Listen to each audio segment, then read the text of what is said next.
Unggah video solusi cegah korupsi ala Mensos Juliari Batubara. Hotman Paris berikan statement ini.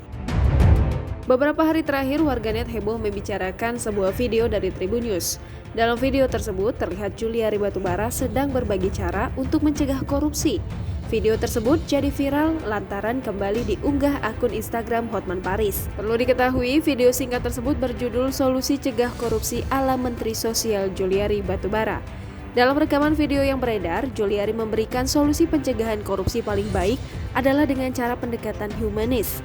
Selain mengunggah, Hotman Paris juga turut menanggapi video tersebut. Ia menggunakan berbahasa campuran antara bahasa Indonesia dan daerah.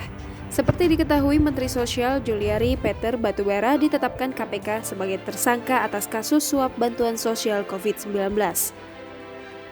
Komisi Pemberantasan Korupsi menetapkan Juliari Batubara sebagai tersangka penerima suap pada Minggu 6 Desember 2020. Penetapan tersangka ini merupakan tindak lanjut atas operasi tangkap tangan yang dilakukan KPK pada Jumat 5 Desember 2020 dini hari. Dalam operasi tangkap tangan tersebut, KPK mengamankan 6 orang. Mereka adalah MJS, Direktur PT TPAU berinisial WG, AIM, HS, seorang sekretaris di Kemensos berinisial SN, dan seorang pihak swasta berinisial SYJ. Juliari Batubara diduga menerima suap senilai 17 miliar rupiah untuk keperluan pribadi.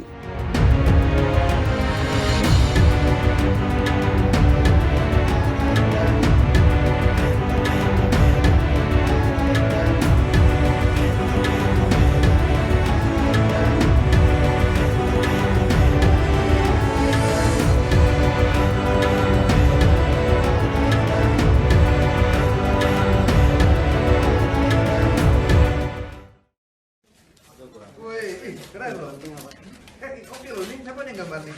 Teman kami di kantor. Kira-kira sedikit menghambat. Yang paling efektif itu adalah diri kita sendiri.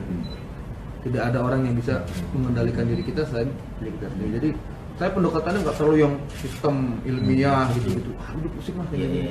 Ingetin aja, kamu jangan lupa kalau kamu kenapa korupsi, kasihan anak istrimu, kasihan anak suamimu.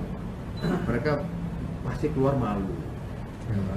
Anak-anak kalau apalagi kalau masih kecil ke sekolah dibullying teman-teman, dia pasti nangis soalnya. Nah, jadi pendekatan humanis seperti itu kalau saya. Mungkin suatu saat ada mekanik ada sistem-sistem insentif yang dikaitkan dengan kinerja. Ini kan nggak ada sekarang. Kan nggak ada yang berjalan ya. Nah, jadi kalau kayak swasta kan, dulu kan saya swasta bisa. Ada gaji, tunjangan yang pasti nih kan. Gaji, tunjangan yang pasti, plus mungkin ada tambahan insentif. Jangan lupa subscribe, share, komen, dan like ya!